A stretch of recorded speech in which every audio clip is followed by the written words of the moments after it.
just the way we use cell phone. And human has the ability to invent cell phone. Are we saying that divine doesn't have any ability to invent a cell phone? It just happens to be bio cell phone. We are that cell phone. So the minute a thought crosses our mind that I cannot forget this or I cannot forget that, that thought, like a wave, it's emitted to every organ and every cell in our body, internally, as well as it's emitted externally. Just the way we use cell phone.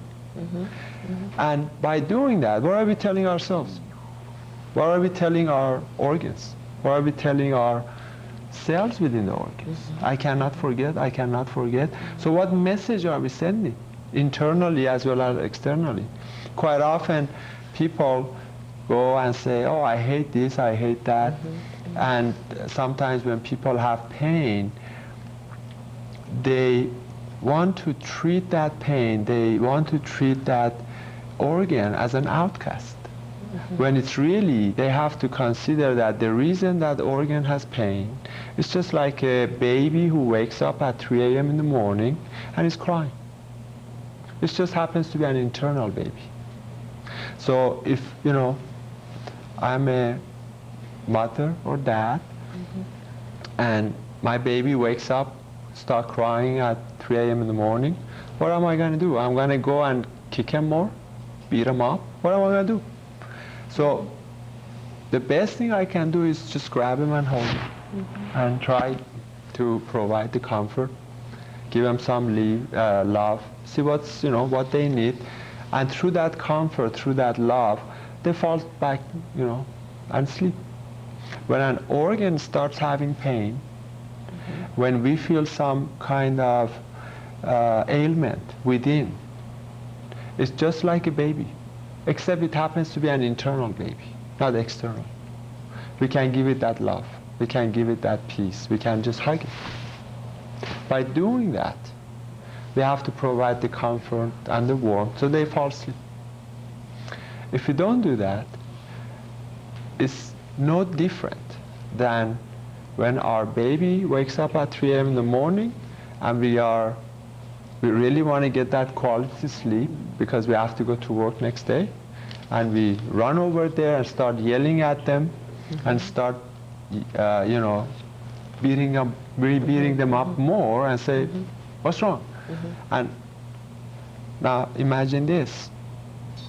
My baby, I say, oh, this baby is crying. Okay, take the baby, throw it in the trash can. So got rid of the baby. I'm going to go have another baby. Sometimes we do that to our organ. We may not, if you do it to a baby, I don't think the law will even allow us to do it. But we turn around and do it to our own organs. So imagine every time we have a baby and the first time the baby cries, we just get rid of the babies. Let's go have another baby that's a cryless baby. Maybe genetic engineering can design a cryless baby. and you mentioned thoughts. You mentioned thoughts, and that may be a thought. Exactly. So we just got to recognize how we treat our children. And we have to consider that we have many inner children, our organs, our cells within each organ, and give it the same love, the same peace and the same happiness. And maybe through that, accepting the responsibility of that self-healing process, we can help the health community as well.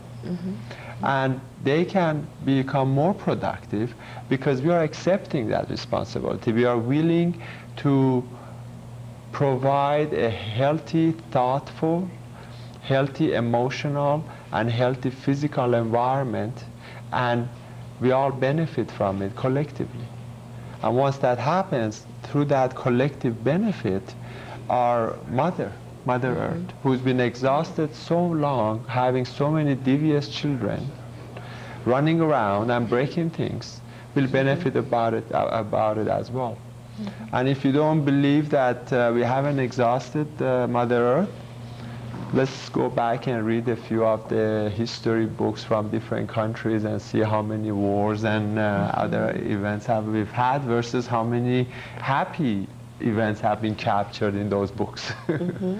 And so all the indications are there, and it's really time for humanity to recognize how simple it is to, through the healing process, proper healing process, to not only participate in the healing self as well as our environment and, you know, the Mother Earth. Yes.